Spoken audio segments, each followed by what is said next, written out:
Bienvenidas y bienvenidos. Hoy nos metemos de lleno en un tema farmacológico que es, bueno, fascinante y complicado. Los analgésicos opioides. Exacto. Tenemos aquí unos extractos de un capítulo de referencia y la idea es sacar lo esencial, ¿no? Cómo funcionan, qué tipos hay y por qué son a la vez una herramienta médica crucial y, bueno, el centro de una crisis de salud. Justamente. Vamos a ver desde la molécula, los receptores, hasta los efectos en el cuerpo. Y claro, cosas como la tolerancia, la dependencia. Ujú. Es que es un campo con una dualidad muy marcada. Alivian el dolor como pocos, pero el riesgo de adicción y los efectos secundarios son muy serios. Perfecto. Para arrancar, siempre oímos opiáceo y opioides. ¿Hay diferencia? ¿Son lo mismo? ¿Y dónde actúan estas cosas en el cuerpo? Buena pregunta, para aclarar, sí. Mira, opiáceo, en sentido estricto, son los que vienen directo de la planta, de la amapola del opio. Ah, ok. Como la morfina. Exacto, morfina, codeína, esos son opiáceos. Ahora, opioide es como el término general, el paraguas. Entiendo. Incluye a los opiáceos, claro, pero también a los que se hacen en laboratorio, los sintéticos como el fentanilo, la metadona. Y ojo, hasta incluye a neurotransmisores que producimos nosotros mismos. ¿Cómo? ¿Tenemos opioides propios? Eso sí que no me lo esperaba. Así es, se llaman péptidos opioides endógenos. Tenemos las encefalinas, las endorfinas. Ah, las endorfinas sí me suenan, las del ejercicio. Esas mismas, como la beta-endorfina, y también las dinorfinas. Y todas estas moléculas nuestras actúan sobre unos receptores específicos que tenemos en las células, sobre todo en las neuronas. Receptores. Sí, son como, proteínas especiales en la membrana de la célula. Técnicamente se llaman GPCRs. Hay 3 tipos clásicos. Mu, que se escribe mu, ¿Mu? delta y kappa. Y hay otro más, digamos más nuevo, el receptor de nociceptina o NOP. Y leí en la fuente que el receptor mu, ese es como el importante, ¿no? Totalmente. El mu es el protagonista. Es donde actúan la mayoría de los opioides que usamos para el dolor, la morfina, por ejemplo. Ajá. Pero ahí está el truco, esa dualidad que decíamos. Ese mismo receptor mu es también el culpable principal de los peores efectos secundarios. Ah, sí. ¿Cómo cuáles? Pues la depresión respiratoria, o sea, que te cueste respirar, que es lo más peligroso, y también del potencial de adicción tan grande que tienen. Es realmente una espada de doble filo a nivel molecular. Entendido. Una espada de doble filo. ¿Y dónde está esa espada? O sea, ¿dónde encontramos esos receptores mu y los otros? Están bastante repartidos, ¿eh? No solo en el cerebro y la médula, que sería lo lógico para el dolor. Claro. Los mu, por ejemplo, están en zonas del cerebro que procesan la sensación física del dolor, pero también la parte emocional, el sufrimiento que sentimos. Interesante. Pero también, y esto es clave, están en las vías de recompensa. Recompensa, como el placer. Exacto. En el área tegmental ventral, el núcleo accumbens. Zonas que se activan con cosas placenteras. Y eso ya te da una pista. Claro. ¿De por qué enganchan tanto? Ya veo. Y los otros receptores, los kappa y delta. OPR, ese que es más nuevo, parece estar en un montón de funciones. Dolor, ansiedad, memoria, estrés. Mencionaste que no solo estaban en el sistema nervioso central. Correcto. Y eso explica algunos efectos secundarios que todo mundo conoce. Por ejemplo, hay muchísimos receptores opioides, sobre todo mu, en el sistema nervioso del intestino. Ah, por eso el famoso estreñimiento. Siempre lo había oído. Exactamente por eso. Frenan todo el movimiento intestinal y también hay receptores en células del sistema inmune, incluso en el corazón. Ahí los delta podrían tener un efecto protector. Así que su influencia es muy amplia. Vale, ya sabemos dónde están. Ahora, la pregunta clave. ¿Cómo funcionan? ¿Qué pasa? ¿Qué pasa exactamente cuando, no sé, una molécula de morfina se pega a su receptor mu? Me suena algo complicado en la célula. Podemos simplificarlo un poco. Imagina que el receptor es como un interruptor en la pared de la neurona. ¿Ok? Un interruptor. Cuando llega el opioide y lo activa, Ese interruptor pone en marcha una serie de cosas dentro de la célula. Usa una molécula intermediaria que se llama proteína G. Y el resultado final, digamos, es calmar a la neurona. Calmarla. ¿Cómo? Principalmente de dos formas. Una, dificulta que entre calcio en la punta de la neurona, en la terminal. Y si entra menos calcio, se liberan menos neurotransmisores que llevan la señal de dolor a la siguiente neurona.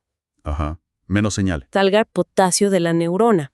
Eso la hiperpolariza, la hace menos excitable eléctricamente, Ujú. menos propensa a disparar. Entiendo. Como bajarle el volumen a la comunicación del dolor, algo así. Exacto, esa es una buena analogía, bajarle el volumen. Luego hay otras cascadas de señales más complejas que también se activan. Ujú. Y, fíjate, hay un mecanismo de regulación interesante. Hay otra proteína, la beta-arrestina. Beta-arrestina. Sí. Al principio se pensó que la proteína G era la que daba la analgesia, lo bueno, y la beta-arrestina era la que causaba lo malo, como la depresión respiratoria. Y la idea era, diseñar fármacos sesgados, Sesgados. que activaran solo la vía buena, la de la proteína G, y no la de la beta-arrestina. Ah, qué buena idea. ¿Y funcionó? Pues, la investigación sigue, pero los resultados hasta ahora son un poco decepcionantes. Hay un fármaco aprobado con esa idea, la oliceridina, pero al final no demostró ser claramente más seguro que la morfina. Vaya. Parece que no es tan fácil separar las cosas. La biología, ya sabes, suele ser más enredada de lo que pensamos. Comprendido.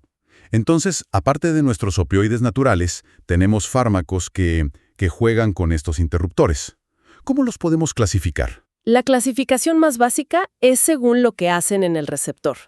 Tenemos agonistas. Son como la llave perfecta. Encaja, gira y enciende el interruptor a tope. Morfina, fentanilo, esos son agonistas. Dan el efecto opioide completo. Ok.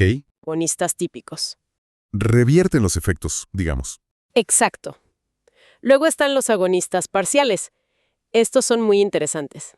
Parciales. Sí, son llaves que entran, giran y encienden el interruptor, pero no a máxima potencia. Tienen como un límite, un efecto techo. La buprenorfina es el ejemplo más conocido. Espera, si es solo parcial, ¿cómo puede servir? Por ejemplo, para alguien con adicción que busca el efecto completo de un agonista fuerte, ¿no sentirían que les falta algo? Es una excelente pregunta, sí. El efecto techo es clave. Significa que aunque subas la dosis, no consigues más efecto. Ni bueno ni malo, como la depresión respiratoria. Y eso es una ventaja de seguridad. Ah, claro. Para tratar la adicción, la buprenorfina ocupa los receptores. Eso reduce el craving, ese deseo intenso, y quita los síntomas de abstinencia, pero no da la misma euforia que un agonista completo. Y además, como está ocupando los sitios, si la persona consume otro opioide, este no hace tanto efecto. Entendido. Tiene sentido. ¿Y había otros tipos? Mencionaste los sesgados. Sí, rápidamente. Aparte de los agonistas inversos que fuerzan al receptor a estar inactivo, y los sesgados que intentan activar una vía más que otra, como dijimos con la oliceridina, Ujú. también se investigan los moduladores alostéricos. Estos se pegarían al receptor en un sitio diferente y, digamos, ajustarían la acción del agonista principal, como un regulador de intensidad de luz. Pero esto último está todavía muy en el laboratorio. Muy bien. Vamos a hablar ahora del clásico, del prototipo, la morfina. ¿Cuáles son sus efectos principales? Los buenos y los malos. La morfina es el estándar, sí. Actúa sobre todo en los receptores μ. Su gran virtud, claro, es la analgesia. Es potentísima reduciendo el dolor físico, pero también el componente emocional, el sufrimiento asociado. Ajá. Y lo hace a varios niveles. En el cerebro, en centros como la sustancia gris periacueductal, que es una zona clave para controlar el dolor desde arriba, en la médula espinal, frenando la señal que sube, e incluso fuera, en la periferia, si hay inflamación. Un analgésico muy potente, no hay duda. Pero todos conocemos la otra cara. Exacto. El efecto adverso más grave, el que puede matar, es la depresión respiratoria. Uf, La morfina hace que el centro que controla la respiración, en el tronco cerebral, sea menos sensible al CO2. Entonces, respiras más lento y más superficial. Es la causa número 1 de muerte por sobredosis. ¡Qué serio! Aparte de ese riesgo tan grande, ¿qué más? Produce sedación, te da sueño. Un signo muy típico es la miosis. Las pupilas se contraen mucho, se vuelven como puntitos de alfiler. Ah, sí, eso lo he visto en películas. Sí, también son muy comunes las náuseas y vómitos, sobre todo al principio del tratamiento.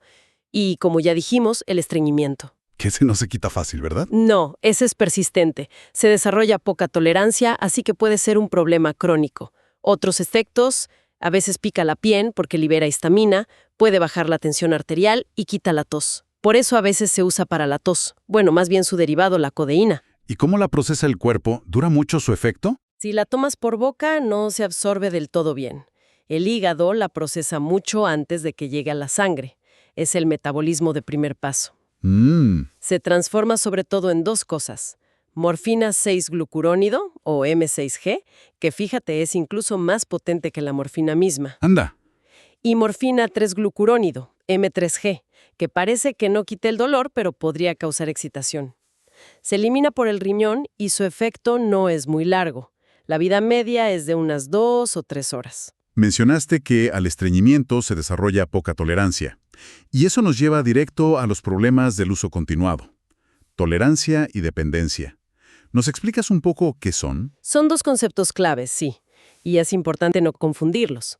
La tolerancia es cuando necesitas más dosis para conseguir el mismo efecto que antes. Como que el cuerpo se acostumbra. Exacto, como si se acostumbrara. Imagina con la música alta. Al principio te molesta, pero luego necesitas subirla más para notar lo mismo. Y lo curioso, según leí, es que no te acostumbras igual a todos los efectos. Exacto. Eso es fascinante y súper importante en la práctica. La tolerancia para la euforia, para el subidón, aparece muy rápido. Ajá. Para la analgesia es más moderada. Pero para la miosis, las pupilas pequeñas, y para el estreñimiento, la tolerancia es muy lenta o casi no hay. Ah, por eso. Por eso los pacientes pueden seguir estreñidos aunque ya no sientan tanto alivio del dolor o euforia con la misma dosis. Justamente. ¿Y la dependencia física? ¿Qué es entonces? La dependencia física es una adaptación del cuerpo puramente fisiológica. Si el opioide está ahí todo el tiempo, el organismo se ajusta. Ok. Si de golpe quitas el fármaco o das un antagonista como la naloxona, el sistema, protesta de forma muy desagradable. Aparece el síndrome de abstinencia. Los síntomas de... Agitación, dolores por todo el cuerpo, diarrea, sudoración, piel de gallina, es bastante horrible. Pero ojo, es una respuesta biológica. No es lo mismo que la adicción. Importante esa diferencia. Crucial. La adicción, que técnicamente se llama trastorno por uso de opioides o TUS, es un trastorno de la conducta. ¿De la conducta? Sí, es un patrón de uso compulsivo. La persona busca y consume el opioide de forma prioritaria, aunque le esté trayendo problemas graves. Al principio, igual busca el placer o el alivio que le da. El refuerzo positivo. Eso es vía dopamina. Pero con el tiempo, muchas veces, el motor principal es evitar el síndrome de abstinencia, el refuerzo negativo. Y la fuente sí menciona el contexto terrible de la epidemia de opioides, el aumento brutal de muertes por sobredosis desde los 90s. Es un problema gravísimo. ¿Y se sabe por qué pasa esto de la tolerancia y la dependencia? ¿Los mecanismos? Son súper complejos y no se entienden del todo. Tienen que ver con cambios en los propios receptores, se vuelven menos sensibles o se internalizan, se esconden dentro de la célula. También hay adaptaciones en las señales dentro de la célula, como que otros sistemas que el opioide frenaba ahora se sobreactivan para compensar, e incluso cambios en circuitos enteros del cerebro. Hay fenómenos raros, como que a veces, con el uso crónico, hasta puede aumentar la sensibilidad al dolor, la hiperalgesia inducida por opioides. Además de la morfina, hay un montón más. Mencionaste algunos nombres antes. ¿Podrías destacarnos otros jugadores importantes en este campo? Claro, podemos agruparlos un poco. Hay algunos que son, digamos, más débiles o dependen de cómo los procese tu cuerpo. La codeína, por ejemplo. La de la tos. Esa. Necesita que el hígado la convierta en morfina para quitar bien el dolor. Y como no todos tenemos las enzimas igual de activas, pues su efecto varía mucho de una persona a otra. Entiendo. Luego están los superpotentes, ¿no? Ahí entra el fentanilo y sus primos, como el subfentanilo, remisentanilo. El fentanilo es Es brutalmente potente, unas 100 veces más que la morfina. 100 veces, vaya. Se usa mucho en anestesia o en parches para dolor crónico muy fuerte, por su potencia y rapidez. Pero claro, en el mercado ilegal es extremadamente peligroso y causa muchísima sobredosis. Qué terrible. La heroína también entraría aquí por lo rápido que llega al cerebro y el efecto intenso. Aunque técnicamente es un profármaco, se convierte en morfina en el cuerpo. Y no podemos olvidar la oxicodona y la hidrocodona. Muy recetadas, muy eficaces, pero también con un historial de abuso enorme. Complicado. Y mencionaste fármacos más orientados al tratamiento de la adicción. Sí, ahí destacan dos principalmente. La metadona. Es un agonista mu, pero de acción muy larga. Se toma por boca y ayuda a estabilizar a la gente en tratamiento para el TUS. Les quita el craving y el riesgo. Ujú. ¿Y el otro? La buprenorfina. Es ese agonista parcial que comentamos antes. Ah, sí, el del efecto techo. Exacto. Eso le da un margen de seguridad respiratoria mayor. Y se usa muchísimo para el TUS, a menudo combinada con naloxona para que no se pueda inyectar. Hablando de naloxona, eso nos lleva a los antagonistas. ¿Cuál es su función principal? Son los antídotos, como decías antes. Bloquean los receptores opioides. Impiden que los agonistas actúen o revierten sus efectos si ya están actuando. Y la naloxona es la clave en emergencias. Exactamente. La naloxona es la heroína en una sobredosis. Actúa súper rápido y revierte la depresión respiratoria. El que esté disponible en spray nasal para que cualquiera la pueda usar ha salvado incontables vidas. Es fundamental eso. ¿Y la naltrexona? La naltrexona es parecida pero de acción más larga. Se usa más a largo plazo, en pastillas o inyectable, para ayudar a prevenir recaídas en gente con TUS o también con dependencia del alcohol. Les quita el efecto placentero si consumen opioides. Y mencionaste antes una solución inteligente para el estreñimiento, que era un problema persistente. Sí, muy ingenioso. Hay antagonistas como la metilnaltrexona o el albimopan, que están diseñados para no pasar al cerebro, no cruzan bien la barrera hematoencefálica. Ah, ok. Entonces, actúan sobre todo en los receptores del intestino, revierten el estreñimiento, pero no te quitan el efecto analgésico en el cerebro. Una estrategia bastante buena para ese efecto secundario tan molesto. La verdad ha sido un recorrido intenso, pero muy claro. Desde qué son los opioides, los receptores, ese mu tan protagonista y de doble filo, hasta cómo calman las neuronas, los efectos tan diferentes, el alivio vital contra los riesgos mortales, la tolerancia, la dependencia física que no es adicción, Exacto, diferenciar bien eso. el TUS, la variedad de fármacos desde los superpotentes a los que ayudan en el tratamiento, y los antídotos. Uf, mucho. Sin duda, un panorama complejo y quizá una reflexión final que sale de toda esta complejidad. Los distintos receptores, las señales dentro de la célula que son un lío, los perfiles raros de algunos fármacos como los agonistas parciales, los intentos con los sesgados, la investigación en moduladores alostéricos. La gran pregunta que sigue ahí, ¿no? ¿Cuál sería?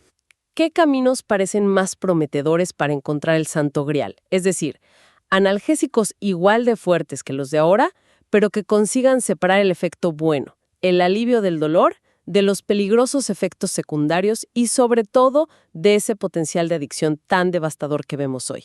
Ese sigue siendo el enorme desafío en este campo.